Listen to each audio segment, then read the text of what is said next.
And so, with that information, and there's uncertainty in everything. There's no decisions that are perfect, but with some of the climate model results we have, we can sort of lay out areas that will become more suitable, areas that will also um, maintain suitability, and areas that may become unsuitable for current management practices where coffee is grown. This episode is proudly brought to you by Mapper Forward's workshop, It's Time to Become a Coffee Consultant. Learn how to diversify your revenue streams and create freedom from your day job while saying goodbye to that alarm clock forever by becoming a consultant within the coffee industry or directly to consumers who have shifted towards home brewing and home roasting. Protect your income from challenging times in the coffee value chain by taking this course today. Go to mapperforward.coffee/workshops or click the link in the show notes for details. Welcome to the Daily Coffee Pro by Mapper Forward, friends. I'm your host, Lee Safar, and this is episode 2 of a 5-part series with John Abatzoglou. John, welcome back to the podcast. We're talking about the impact of climate change on coffee. And in this episode, we're going to talk about how climate is impacting coffee. In the last episode, we talked about what climate was, and now we want to kind of start getting into what it's specifically doing with coffee. So what is it doing to coffee? Yeah, well, we can think about sort of your sort of optimal conditions for coffee growing. Obviously, you need moisture, and we sort of think about where coffee is grown today, and it's in the tropics. Coffee is a little bit of a Goldilocks plant in that it likes it warm, but not very hot, and it really doesn't like it cold. So, coffee ends up having significant intolerance to temperatures that are freezing, right? And we've seen some substantial losses in Brazil from freeze events. And then coffee also doesn't like it in places where it gets really warm. So where you get over, say, 35, 36 Celsius, that ends up being pretty damaging to coffee as well. So Goldilocks, right? It occupies this niche with the warming that we've seen, right? Which globally, I should say globally, is about 1.2 degrees Celsius. Remember that much of the globe is ocean. Ocean doesn't warm as fast as land. And so on land, we have a warming that's more than that, maybe closer to 1.5 Celsius. Right. So and sorry, can I just ask you something there? That 1.2 degrees that you were quoting there, is that an average including the ocean? That's an average including the ocean, yeah. So what's the land? If that's the average including the ocean, did you mention what it was just on land on average? I want to say it's probably more like 1.5 over land. It's a lot harder to warm up the ocean. Okay. And then that's one of the signals we see from climate change. So I guess we got to keep in mind here when we talk about a future where the globe warms by 2 degrees Celsius or 3 degrees Celsius, that is a global average. And, whatever, 70% of the world is ocean. So the land. So that can, and when we talk about the warming, so let's just go with 1.5 Celsius. Okay. You can think about sort of most of the coffee being grown in places where your average mean annual temperature is between 18 and 22 Celsius. Okay. Now you warm things by 1.5 Celsius. So you're shifting that whole distribution. And in places that were sort of at the upper end of the sort of suitable growing areas for Arabica, some sort of Arabica here. Now you are growing coffee in a place where you're really on the margins. And there have been some studies that have basically shown that for every, degree Celsius increase in temperature in places where you're growing coffee at that upper edge of the temperature threshold, every degree Celsius increase in temperature reduces sort of produces yield by 10 to 15%. Wowzers. So you can begin to see sort of, reductions in yield in certain areas. Now on the other side, if you're on the colder end of the coffee growing area, right? So this is the bright side of things. Now that area moves into being maybe a little bit more suitable. So there's a Right. little bit of this shift, and that'll be pretty important when we think about sort of how coffee growing areas may change in the future. They're basically, we're sort of following these lines of sort of optimal temperature, and Mm-hmm. they generally move poleward, right? And then also upwards in elevation. And that's something that we certainly have seen, is that some of the, most suitable coffee growing areas for high quality coffee have basically moved uphill in the tropics, because that's the logical place to go. You can't really go north or south far enough, but you can go uphill. The problem is with mountains, Yeah. as you go uphill, there's less and less area. And so Yeah. that becomes increasingly problematic. And, as you move uphill to, the optimal climates, you're also potentially invading areas that require substantial modifications in the land use, which can be problematic as well. And other ecosystems may be operating up there. Correct. Yeah, you would It's be disrupting disruptive. existing ecosystems, right? Do we think that climate is going to impact? This is left of field, but this is my field, my very first field. Do we think that climate is going to impact things on a genetic level, particularly plants? Do we know if like there's an epigenetic element that will start to activate with plants? That's a good question. Not my area of expertise. Mm-hmm. I do know that there are some, uh, maybe not specifically for coffee, but I know some other plant species whereby you can take a species, the same species, Mm-hmm. but a cohort that is grown in a warmer climate, Mm-hmm. that is basically develop additional tolerance to heat.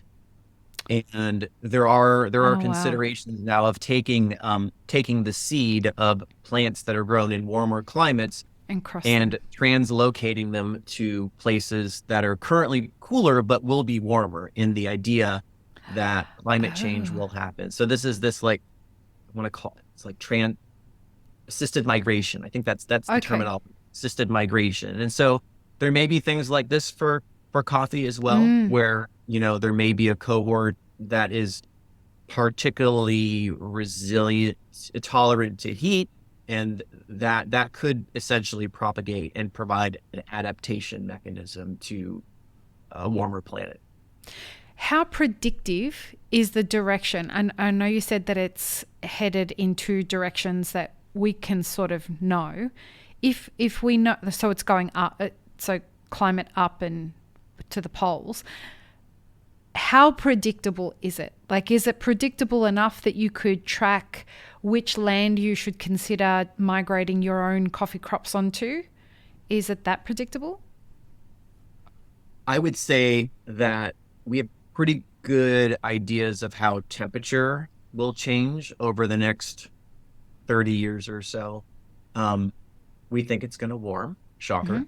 Um, realistically, over the next 30 years, we may see about, a degree Celsius more warming. Mm-hmm. Uh, and so, with that information, and there's uncertainty in everything. There's no decisions that are perfect, but with some of the climate model results we have, we can sort of lay out areas that will become more suitable, areas that will also um, maintain suitability, and areas that may become unsuitable for current management practices where coffee is grown. And some of the results, that studies that I'm not a part of at all, but some of them show some pretty dire results in terms of coffee suitability globally. Mm. Specifically, there are some studies that suggest that almost 50% of current coffee growing areas will become unsuitable by mid-century. So that's a pretty dire Did you outlook. say 50%? 50%. There are some studies that do say that. And so you can think about these as being sort of on the places that are currently growing Arabica, that are sort of in the warmer edges, right? Those places will become unsuitable. The upside, if there's an upside, which maybe there is, right? The upside is that other areas may become suitable, right? So again, this is Right. this upwards shift northwards or southwards, depending on which hemisphere you're at. One of the students in my lab is actually we've been looking at the potential suitability of coffee growing in California. Mm-hmm. Not known for coffee, but there is a group that has been cultivating coffee in the south coastal portion of the state. And with climate change, we do show a slight increase in suitability. Mm, California is way, way far northward, way beyond the bean belt. But mm. realistically, there are some places where real estate is super expensive, right? Where you could cultivate coffee, but you also could cultivate, multi-million-dollar homes or other things there. So that is the little bit of the flip side to sort of climate change. However, one thing, of course, is as you sort of have this disruptive element here, yeah, more areas may be suitable that are outside of the current coffee growing location, but that doesn't necessarily mean that the business is feasible, because you do need to set up the whole like supply chain and logistics and labor issues. And so dispersion, if you can imagine dispersion of where you can grow coffee, actually might create more complications in terms of some of the whole sort of post growing side of things. When we talk about change, the change part in climate change, often when we're talking about change, we are looking at a lot of transitioning. We're looking at a lot of disruption. And as I hear you talk and I think about, coffee farms starting in California, and labor issues, etc., I think usually what follows after change is some kind of stabilization. And when I was a kid in the 80s, everything kind of seemed to be normal with regards to the climate. Every year was the same sort of kind of weather. And I don't see that now at all. But back then it was this kind of calm and stable and whatnot. As we go into this era of change, do we foresee an era where stability is reached after all of this change? Do we have the luxury of considering that at this point? Great question. Yeah, that's a great question.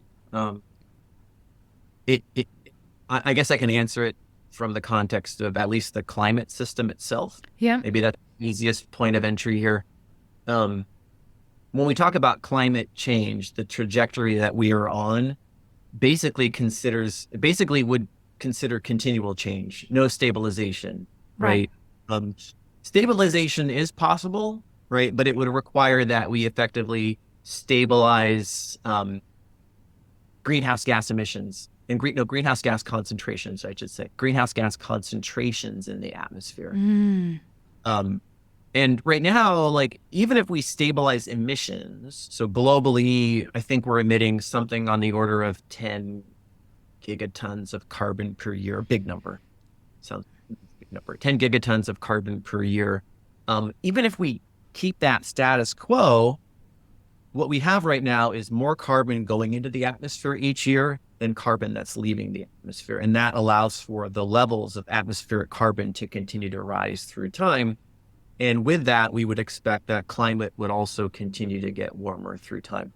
There is a scenario that, assuming that we do some mitigation, right, reduce carbon dioxide emissions, increase what we call carbon dioxide sinks, so ways we can pull carbon out of the atmosphere. There is a scenario where climate can be stabilized at some point, maybe by the end of the 21st century, maybe a little bit earlier, if everybody gets their act together, which is probably kind of unlikely.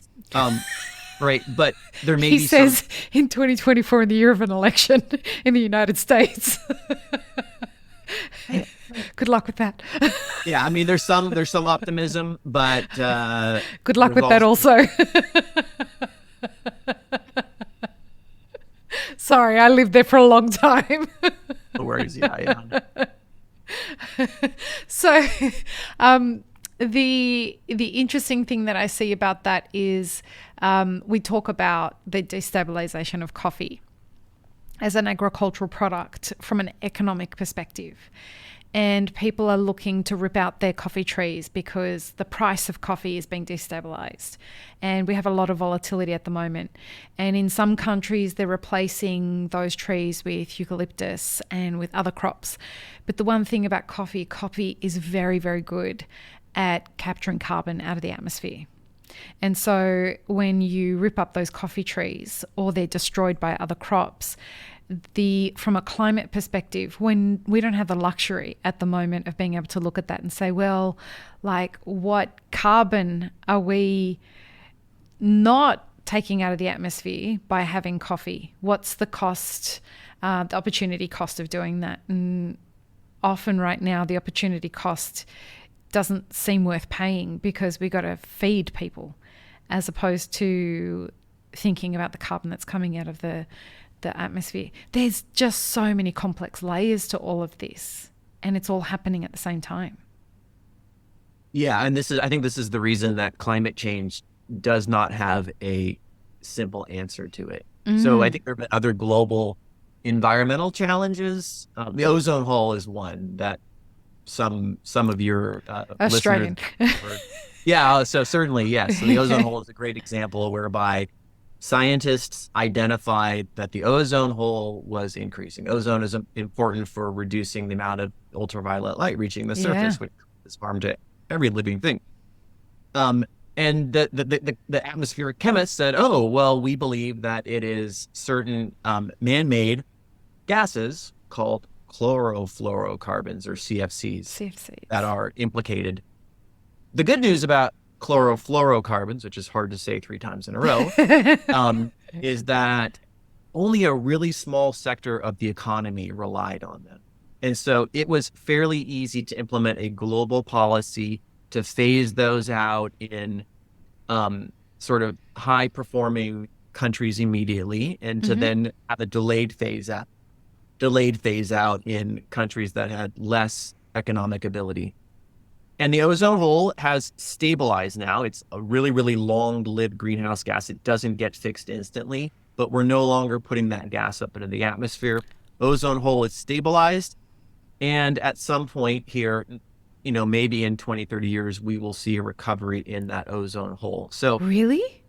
Yeah, so that's an example of a global problem that scientists, again, they identified the cause, they implemented a global solution to, the solution has been implemented, things are working, but it doesn't have the complexity that climate change has, because much of our world relies on fossil fuel. And,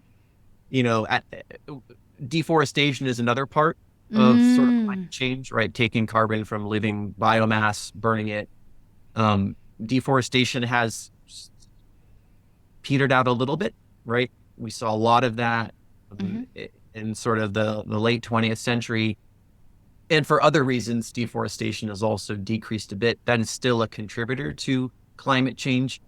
But today, the main culprit is that fossil fuel part. And it's just not, like you said, it's much more complex than the ozone. My twin sister was on the podcast, and she works in energy transition. And I learned something from her that I didn't know. And I wonder, when we're talking about deforestation, she was helping me understand that the older a tree gets, the less carbon it pulls out of the atmosphere. And younger plants, as they grow, they pull more carbon out of the atmosphere. So when we deforest something, if we replant that forest, can that replenish the damage? Can it be better than having the forest there in the first place?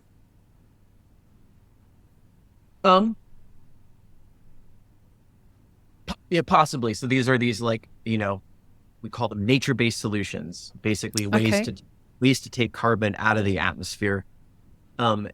In the forestry sector, certainly this idea of reforestation or afforestation can help, right?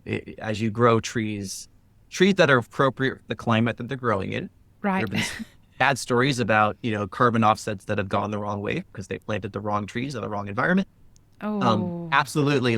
These reforestation programs can help sequester carbon, take up carbon that's in the atmosphere and have that carbon be stored in woody biomass of a tree. And some of that can go into soil and it gets locked away, assuming that that tree doesn't burn up in a forest. It's so So there, many, so there much are complexity. there are these, in certain areas, California has invested in carbon offset programs that have, basically large forestry projects in California, in Oregon, in Canada, and several of these carbon offset programs have gone up in smoke because of recent wildfires. So there's always something Right. to consider, right? So these nature-based solutions can work, but nothing is certain. Um, yeah, Circle of life. apparently, yeah. Apparently.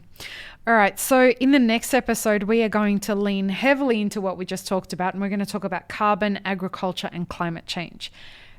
I'm loving this conversation. Thank you, John. Peace, love, and peanut butter. Have an amazing rest of your day. I really hope you enjoyed this episode, friends. Please don't forget to show us some love by subscribing, liking, commenting, and most of all, sharing this podcast with your friends.